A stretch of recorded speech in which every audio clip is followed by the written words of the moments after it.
شهد حي المحاميد بمدينة مراكش حادثة غريبة أثارت جدلا واسعا على مواقع التواصل الاجتماعي، بعدما عثر أب على مبلغ مالي كبير داخل غرفة ابنته القاصر البالغة من العمر 17 سنة.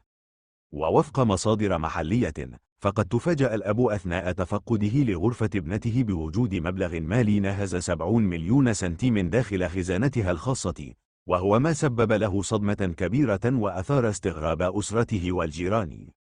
المثير في القضية أن الفتاة لا تزال قاصرا، الأمر الذي يطرح أكثر من علامة استفهام حول كيفية حصولها على مثل هذا المبلغ الضخم في فترة وجيزة.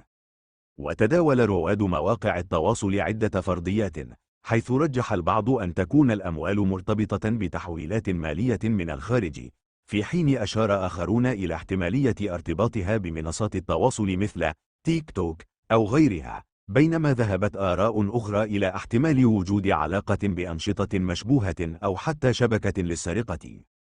إلى حدود الساعة، لم تصدر السلطات الأمنية أي بلاغ رسمي لتوضيح حقيقة الواقعة أو مصدر الأموال، فيما لا يزال الرأي العام المحلي في انتظار نتائج التحقيق، خصوصا أن الواقعة أثارت الكثير من الجدل وأصبحت حديث الساعة بمراكش. وأمام تضارب الروايات، ارتفعت أصوات تطالب بفتح تحقيق عاجل لكشف ملابسات القضية والتأكد من صحتها، خاصة أن تداول أخبار من هذا النوع من دون تأكيد رسمي قد يفتح المجال أمام الشائعات والتأويلات غير الدقيقة.